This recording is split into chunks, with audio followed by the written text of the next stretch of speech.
আমার মেয়ে কি করে? আমার মেয়ের হাতের খাবার নাকি পাখি খায় না? আম্মু দেখো, পাখি খায় না মেয়ের হাতের খাবার। খায় না আম্মু তোমার হাতের খাবার? এটা পাখি? এই মেয়ে না মুরগি, এটা মুরগি। এগুলি খাইবে না। আজকে গেছে ওই বই গেছিলাম, এই গাছে গাছে বই গেছে, দেখছো? এটা হচ্ছে এই যে মুরগির বেবি, দেখছো?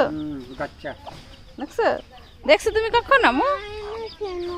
ওরা বিস্কিট খায় না আম্মু, ওরা বিস্কিট খায় না। মাশাআল্লাহ কি সুন্দর জাম্বুরা ধরছে গাছে, জাম্বুরা ঝুলে আছে। হ্যাঁ দেখছো, এই দেখো আম্মু। হ্যাঁ মিষ্টি লাগে না জাম্বুরা? পোক্ত তো হয় না, হলে তো খাওয়া যেত। বৈশাখ মাস না? হ্যাঁ। শ্রাবণ মাস। ও তাহলে তো অনেক দেরি। কি সুন্দর মাশাআল্লাহ জাম্বুরা ঝুলেছে। আসলে গ্রামের পরিবেশটাই খুব সুন্দর দেখতে। যেই বাড়িতে যাইতেছি সেই বাড়িতেই মাশাআল্লাহ গেলে মানে পাগল হয়ে যেতেছে, আসতে ইচ্ছে করতেছে না, খুবই ভালো লাগতেছে। এটা কি এগুলা? মাশাআল্লাহ মাশাআল্লাহ মরিচ ধরছে গাছে, বোম্বাই মরিচ। হ্যাঁ দেখো আমি এগুলি কি, দেখো দেখো কত সুন্দর মরিচ ধরছে গাছে, দেখছো? দেখো বোম্বাই মরিচ না, এগুলি যেন অনেক গ্রান মাশাআল্লাহ। এগুলি দিয়ে কিন্তু ভাত খাওয়া যায় অনেক।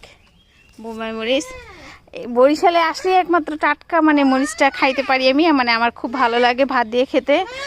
হ্যাঁ দেখো মাশাআল্লাহ মাশাআল্লাহ এই মরিচটা একটু ইয়ে হয়েছে, বড় হয়েছে, পোক্ত হয়েছে মরিচটা। এই যে একটা দুইটা এখানে মাশাআল্লাহ অনেক মরিচ ধরছে।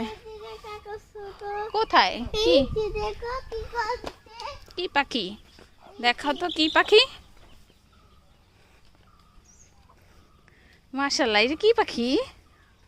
এটা কি পাখি জানো? চিনি না আমি, এটা চিনি না। আচ্ছা জিজ্ঞেস করবো এটা কি পাখি। আসো। ময়ূর পাখি? ময়ূর পাখি বার কাকে বলে? আর এখানে হচ্ছে ওরা মনে হয় থালা বাসন ধোয় এই পুকুরের পানি দিয়ে। বৃষ্টি পড়ার কারণে পানি ঘোলা হয়ে গেছে। আর এটা ওই পাশে যে খালের পানিটা এই পুকুরের মধ্যে আসে, ওইটা হচ্ছে ওই আপুদের বাসা, তোমার ফুপিদের বাসা আছে না, তোমাদের ফুপিদের বাসায় যে খালের পানিটা এখানে আসে, বুঝছো? আর বাড়িটা কি সুন্দর একদম, কত বড় উঠানালা বাড়ি। আসলে এই বাড়িতে কিন্তু লোকজন নাই, লোকজন কম, সবাই ঢাকা থাকে, শুধু ভাবি মাত্র আছে। মাশাআল্লাহ এটা হচ্ছে আতা ফল গাছ, আতা ফলও ধরছে।